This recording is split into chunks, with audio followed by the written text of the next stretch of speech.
Di 2 jam terakhir sebelum perdagangan ditutup rupanya ada tarikan ya, Sasa. Tampaknya memang para pelaku pasar tidak ingin melewatkan momentum hari ini begitu ya, terkait dengan rilis The Fed sendiri yang mempertahankan suku bunga acuan di level 5 hingga 5,25%. Ini sesuai juga dengan ekspektasi dari para pelaku pasar. Jadi sehingga memang sentimen ini terlalu sayang ya untuk diabaikan oleh para pelaku pasar dan membuat market kita hijau begitu, terlihat juga di market kita meskipun sebetulnya di satu sisi posisi rupiah kita masih belum mampu menguat begitu ya, melawan dolar Amerika Serikat. Tapi kita fokus kepada market domestik dulu, Sasa begitu ya. Apa sih sebetulnya sentimen utama yang diperhatikan oleh para pelaku pasar kita pada perdagangan hari ini? Ya, Iva, seperti yang sudah di-mention Iva, sesuai dengan ekspektasi pasar ya, The Fed pada akhirnya memilih untuk menahan suku bunga acuan pada rapat FOMC. Namun harapan pasar untuk melihat peluang pemangkasan suku bunga acuan dalam waktu dekat ini harus disingkirkan dulu karena siklus suku bunga tinggi juga diproyeksikan belum akan berakhir. Dan yang patut dicermati adalah seperti apa sih arah ke depannya, di mana The Fed mengisyaratkan masih akan menaikkan suku bunga acuan sebanyak 2 kali ke depannya. Hal ini berdasarkan median proyeksi The Fed yang perkirakan suku bunga ada di kisaran 5,5 hingga 5,75% pada 2023 dari perkiraan sebelumnya di rentang 5 hingga 5,25%. Namun, Gubernur The Fed Jerome Powell menjelaskan bahwa suku bunga acuan saat ini mendekati target puncaknya atau terminal rate sehingga kenaikan ke depan bisa saja semakin melambat. Nah, Powell juga mengatakan bahwa The Fed ini masih perlu untuk melihat sejauh mana dampak kenaikan suku bunga acuan terhadap ekonomi Amerika Serikat dan juga mengisyaratkan jika pemangkasan suku bunga acuan tampaknya masih jauh.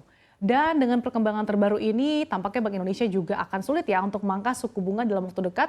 Meskipun kalau kita lihat inflasi domestik terus melandai bahkan sudah di kisaran target pemerintah. Oke, jadi tapi kurang lebih kita lihat juga tampaknya appetite dari para pelaku pasar juga masih belum cenderung sepenuhnya kembali begitu ya kepada aset-aset beresiko termasuk adalah pasar modal. Ini dikarenakan juga memang masih menanti ya kira-kira terminal rate The Fed sendiri akan berada di level berapa begitu ya. Karena tadi mediannya sendiri juga proyeksinya adalah di 5,5 hingga 5,75% begitu ya, sehingga masih ada potensi kenaikan 2 kali lagi sebelum akhirnya tiba di terminal rate-nya begitu. Tapi sebetulnya apa yang menjadi keputusan The Fed pada bulan ini, pekan ini itu kan juga memang sudah sesuai begitu sekali lagi dengan ekspektasi dari para pelaku pasar di tengah data-data perekonomian Amerika Serikat yang sudah terlihat begitu ya, ada cenderung pelemahan ya dari data tenaga kerja dan juga sejumlah data lainnya begitu termasuk meskipun inflasi juga sebetulnya sudah melandai. Nah, tapi di satu sisi juga adalah yang diharapkan ya dengan adanya tadi perlambatan suku bunga dan juga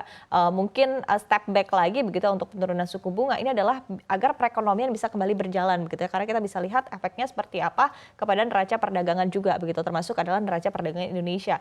Nah, ini angkanya menyusut ya sesuai juga dengan ekspektasi dari para pelaku pasar karena sekali lagi ekonomi dunia juga cenderung melambat begitu. Tapi seperti apa sih sebetulnya poin apa yang perlu diperhatikan dari rilis neraca dagang kita, Sasa?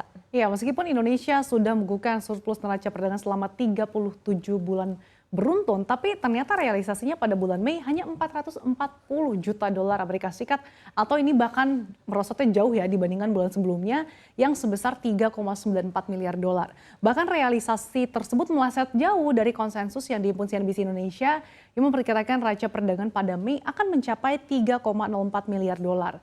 Melemahnya harga komoditas dan lesunya perekonomian China tampaknya betul-betul memberikan dampak nyata. Batu bara dan minyak sawit mentah yang penyumbang nilai ekspor sekitar 30% ini bisa dikatakan makin mempengaruhi ya sehingga permintaan akan komoditas tersebut cukup berdampak besar bagi ekspor Indonesia secara keseluruhan. Kalau kita lihat secara rinci, BPS mencatat bahwa nilai ekspor pada Mei ini mencapai 21,72 miliar dolar atau lebih tinggi dari impor sebesar 21,28 miliar dolar. Oke, itu tadi dari sentimen-sentimen yang mempengaruhi pergerakan pasar hari ini dan juga mood atau appetite dari para pelaku pasar begitu ya, Sasa. Tapi satu hal yang menarik juga begitu ya, kita akan lihat, kita bedah ke emitennya ya.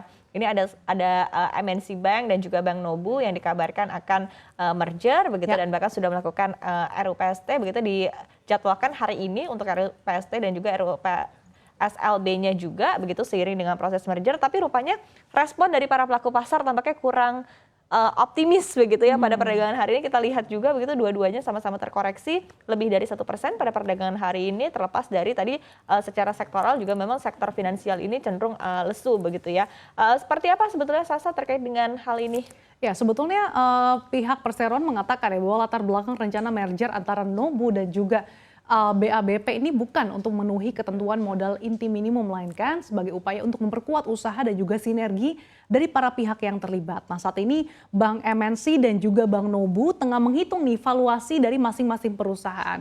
Sementara itu OJK menyatakan bahwa merger Bank MNC dan juga Bank Nobu ini ditargetkan akan rampung pada Agustus 2023. Kalau kita lihat berdasarkan laporan terakhir masing-masing bank, aset hasil merger kedua bank ini akan mencapai 39,28 triliun rupiah. Nah, sebanyak 42,9%-nya ini merupakan sumbangsih dari Bank MNC milik Haritanu dan 57,1% sisanya ini berkontribusi dari Bank Nobu. Kalau kita lihat secara rasio profitabilitas emiten BABP ini membaik ya, ROE-nya ini naik menjadi 0,68% pada kuartal pertama tahun ini, diiringi juga dengan rasio tingkat imbal balik ekuitas atau ROI yang juga naik menjadi 3,52% pada kuartal pertama tahun ini. Sementara itu kalau kita lihat ROE-nya Bank Nobu ini juga naik menjadi 0,73%. Namun ROI-nya turun menjadi 5,33% per kuartal pertama tahun 2023 tahun ini. Penurunan ROI Bank Nobu ini disebabkan ekuitas yang meningkat cukup signifikan dibandingkan dengan kuartal tahun sebelumnya. Nah, hal ini disebabkan karena agio saham dan juga dana setoran modal yang meningkat, sementara kalau kita lihat asetnya ini tidak dibandingi dengan proporsi kenaikan aset. Oke, sangat lengkap sekali tadi dijelaskan begitu ya, analisa dari Andi Syalini. Iya, tapi ternyata hari ini kita lihat tidak tercermin dengan baik ya pada gerakan perdagangan hari ini. Kalau Bank MNC Internasional hari ini harga sahamnya terkoreksi 1,2%. Kemudian Bank Nasional Nobu atau Bank Nobu hari ini sahamnya melemah 1,69%. Sebenarnya kalau kita lihat secara price performance, BABP atau Bank MNC Internasional dalam sepekan terakhir ini menguat hampir 4% ya, 3,8%. Sementara itu Bank Nobu justru sepanjang pekan ini terkoreksi 0,85%. Oke.